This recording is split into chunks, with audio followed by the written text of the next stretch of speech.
There's an incredible eye, don't you think? Yeah, and a killer left hook. I've known her since we were kids.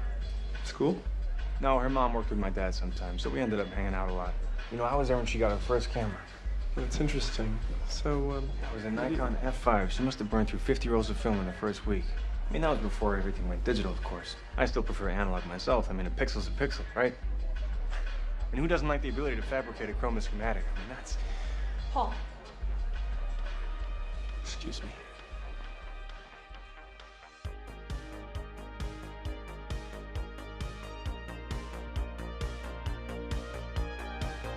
So the last time you and I talked about Titans, we both went on kind of a rant about the way that episode ended. And for whatever reason, fragments of that same rant is kind of gonna bleed over into this episode because I have similar problems with the way that this began. Last week we saw Dick, and he decided that despite being drugged up with a whole bunch of who knows what running through his system, he was gonna wake up from what he should have been chemically comatose, and he was just going to very easily handle 12 or 13 people in an alley, in a corridor, relatively easy, and then blow up a building. And we continue with somewhat of that theme now, because this episode opens up, everybody's okay, and we find out that Dick and Corey had another amazing night together. There's no way. There's zero way that Dick Grayson is able to perform for Corey in the state that he's in. So we saw him he took out guards, which is my first problem. Then my other problem was he dropped the Robin moniker because of violent reasons, but he still wanted Corey to blow up the building. And then he goes home, and I'm supposed to believe that he immediately gets into bed with this woman. Should be comatose. I want to try to keep it really clean, but in this I can't right now. There's no way that it functions. It's not happening at all. Nothing is going on. It's not gonna move, not a tickle, nothing. It's over. It's over. He's done for the night. Nothing is happening. Night? Okay. I'm gonna disagree with you on this real quick. It's not happening for the night. He got chemically comatose. He's not doing anything for a week. Probably not. A solid week. Probably not. Probably not. I'm sorry. If we go back a few episodes and we see Hawk shoot up whatever in his leg, and then he tries to let's get it on. Yes. With and he can't. He couldn't. He couldn't do it. He wasn't even knocked out. He was just pain meds. Whatever. Yes. Whatever he was on. Yes. But I'm gonna continue on with this too, because before we fully get into the episode, when we left last week, okay, not only could Dick do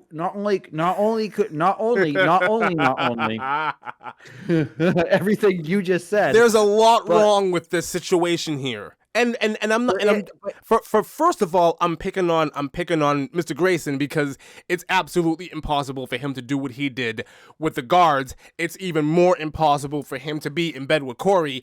And another thing, to your point, something that I didn't even think about, we also introduced to this character named Angela, who was in, psychological confinement, solitary confinement for at minimum 5 years with I'm not gonna guess about like human interaction. I'm gonna guess human interaction was limited, and she was also probably being drugged up. She snaps out of her whatever very easily, very easily, and she's able to enjoy the sunrise with her daughter for the first time in over 5 years. What? She hasn't seen sunlight in over 5. No. Yes. I'm sorry. Yes, she says that. That is a line here. I forgot how beautiful the sunrise was. Being locked up makes you forget how beautiful things are. What? Mm-hmm. What? Okay. Mm-hmm. Okay. I have yeah. Yes. So overall, this episode was fine overall. It was fine. It was fine for what it was. Some twists and turns to it, you know. I will say this. I love getting the way heavy. this episode ended. So do I. Yes. We're getting heavy hitting on Justice League. You know, introducing. We've had Batman. We're talking about Wonder Woman.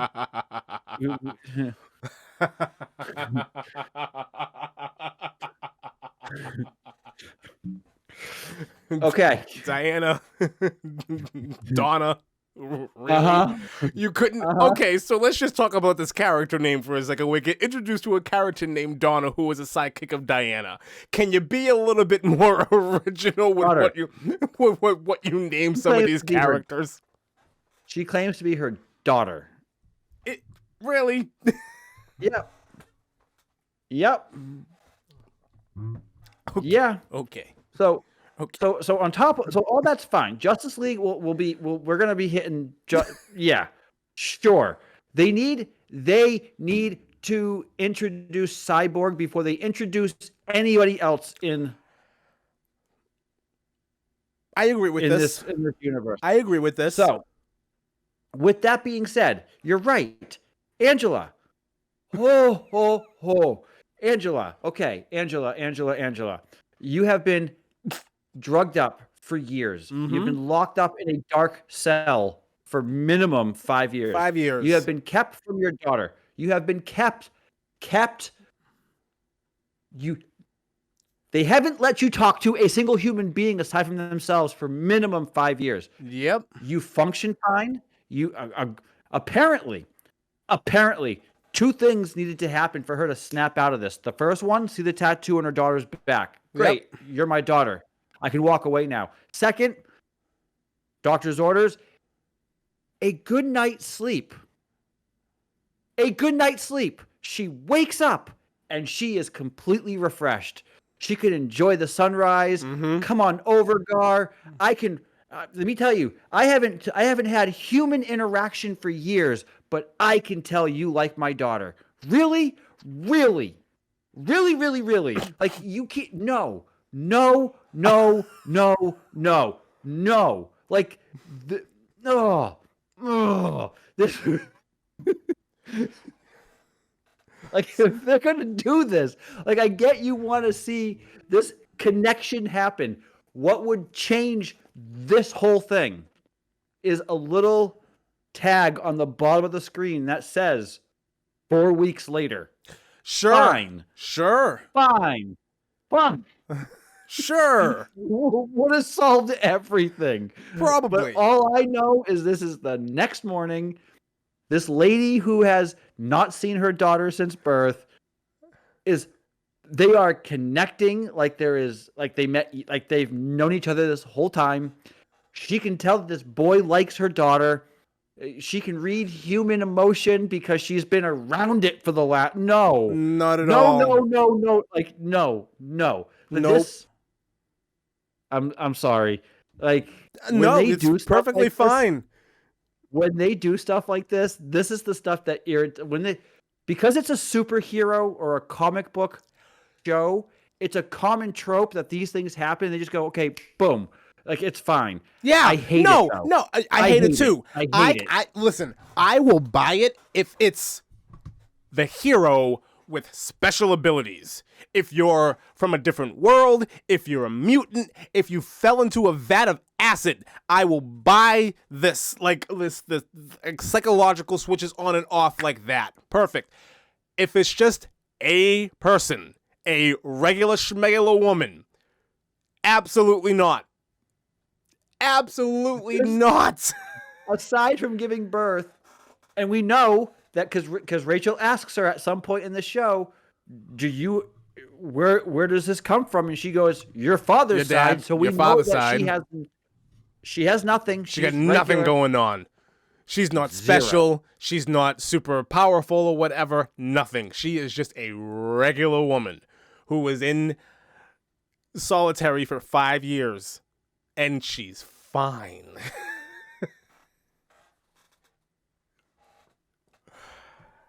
I mean, look. Yeah, I can't. Like, I can't. It's so bad. It's dude, like when the people are writing these things and they go, so she's been locked up. They go through the whole thing, and the next day, we'll just make her okay. How? We won't address it. A good night's sleep. Well, it's sunny. It is sunny. It's a bright sunny morning. She's fine. We can't ruin the sunrise because of reasons. No, the sun. No. This lady would have a hard time. I'm sorry. First time looking out that window, she would be blinded. She'd have a hard time looking out the window because she hasn't seen sunlight in over 5 years. She would be shielding her eyes because it would be hurting her eyes. Probably. What are we doing here? Probably. You're probably right. If she's in a there's no defense. You know what it is? You know what it is though? Is what woke up Grayson? Love. The love of daughterly love towards him, whatever. What brought Angela back around? Love. Yeah. Yeah. So I made this joke in the last episode. I'll make it again. Neo wasn't allowed to die because Trinity loved him. Trinity wasn't allowed to die because Neo loved her. Wow. And in the third movie, it is ridiculous the way that some of these things you're right though. I really do wonder if people who are sitting around in writing rooms think about this kind of thing before they actually go ahead and do it. What I don't get is when there's other things that happen and they do all of this research to make it look realistic, and then something like this happens, and you're like,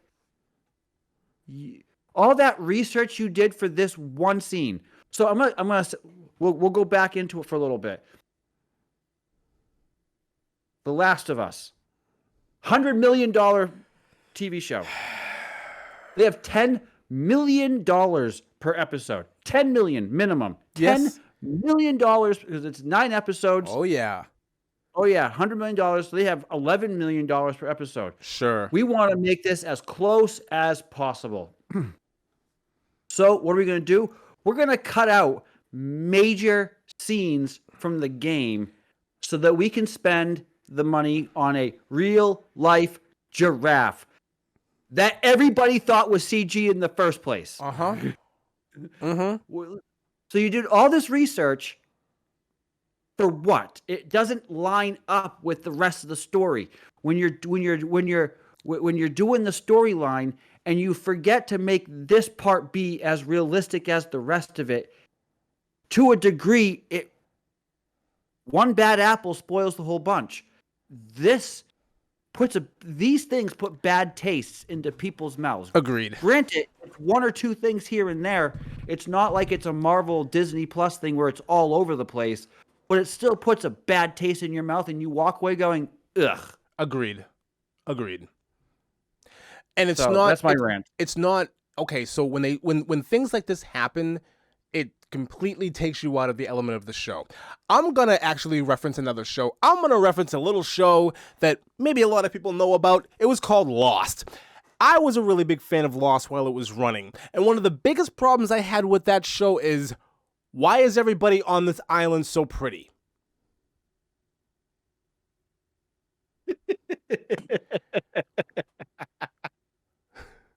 Why are these main characters clean shaven? Why do the women not have a hair out of place? How are they not dirty? All of these characters are glistening. No. It completely takes you out of the story because they're all gorgeous. I have the same problem there. But the one thing that Lost did do well is eventually they do come across a character that had been isolated for a good period of time, and that person is not altogether there in the head. There's a lot of problems, and it takes that character a long while to come back around. So they did that right. anywhere else I've seen anything like this, any movie that you watch where, the guy's in prison and they're locked away in isolation for however long period of time, they come out, they're not altogether right in the head. They did it on a show that you and I have both watched. They did it on Prison Break. They put Michael in the isolation. He came out for a couple of episodes. He wasn't all that right in the head. It took him a little while to get back and running. And that's a television show that was on 20 years ago at this point. So it's not a stranger that when you have a character that is isolated for a long period of time, the next thing to do is, well, we have to give this character time to come out of that shell, to break out of that psychological torment or whatever. It makes for better television, and it's relatable because it's real. Here, they don't do any of that. They just have this Angela character. She sees her daughter tattoo, and next thing you know, she's marveling at the sunrise. You know what's going to happen? What's going to happen is this. There's another character in the DC universe that had a similar thing happen to him. Here we go. He was stranded for years on an island by himself. In the Arrowverse, it took him 3, 4, 5 seasons for him to stop referring back to what happened because he was having moments of things that were triggering him. Mm-hmm. I can see it now. They'll introduce the Green Arrow into here, and he's gonna meet Angela, and she's gonna go, huh, "You're a superhero, and you're still dealing with this? Huh, I'm a regular woman. I'm a regular person, and I snapped out of it in moments. What was your problem?" That's the out of power. all that was wrong. All that was wrong with Arrow, there was a bunch wrong with Arrow. There was a lot wrong with that show. I checked out when it became a soap opera. When they did the love triangle, I was done. I was like, I can't watch this anymore. I watched all 8 seasons. Flash is still going on, and I can't. They're on season 9. I can't. Wow. But Green Arrow, they did this. They did this in Smallville 20 years ago with Clark Kent, and Lex Luthor got stranded on an island for 3 months.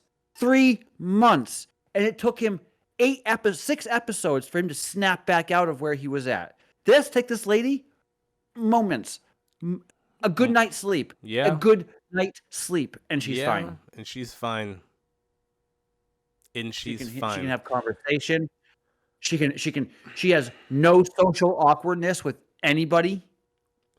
What? And here's this lady should be a wreck. Mess. She should be a psychological mess. Here's the worst part about it. If it meant something for Rachel's character, I would kind of buy it. But so far, they did it just to do it. There's no reason why it had to be done this. At least I don't see one. I do not see a reason yet why it had to be done this way. I don't. What would make sense is if they showed Rachel touch her. That would have been perfect. Because something like that happens at the end of this episode. We see that you could have done the same thing with Angela. Yep. So I don't understand why they just. She should be sharing a cell with Jim Carrey, who thinks he's still Batman. You know, that's where she should be right now. She needs to be sharing a cell, or at least in a hospital bed somewhere, like getting properly hydrated, medication, food, like real food, because she should also be like malnourished as well too. She should be thin, like extremely thin. She has a line where she praises the pancakes. The pancakes weren't like this where I just was. So, hats off to the chef. She does a little bit, but it's so no.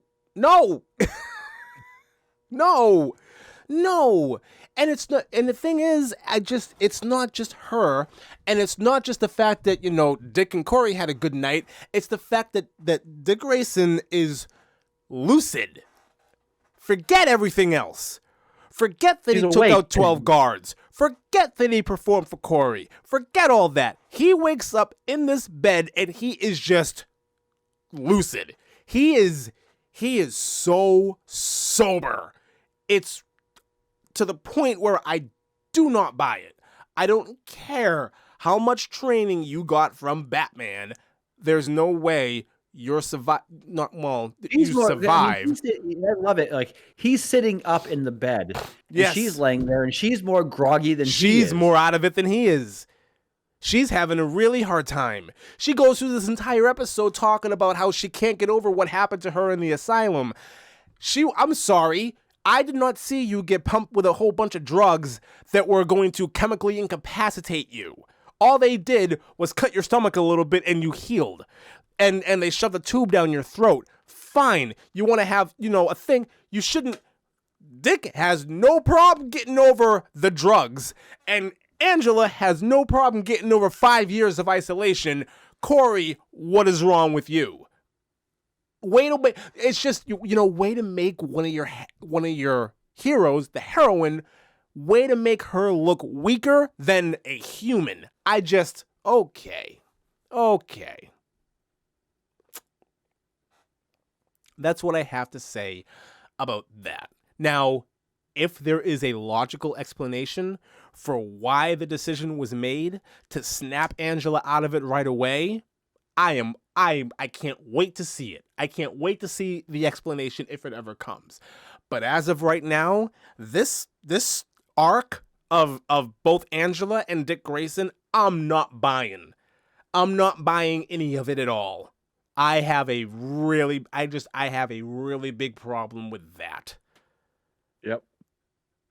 I don't understand. And especially in a show where one of the central themes is ridiculous miracle drugs that they're just throwing out there with Hawk or Hank or whatever his name is, Hawk, and the drugs that he's on, both to come up and to come down, everything that's going on with the nuclear family that we saw earlier on, and the whole MK Ultra thing, and now they're superhuman, and now all of a sudden, and then we got the mad scientist who's performing experiments with a whole bunch of drugs and needles, and now all of a sudden we could hear, and Dick Grayson is just like immune to whatever he got shot up with for whatever reason, or it doesn't affect him as long as it should.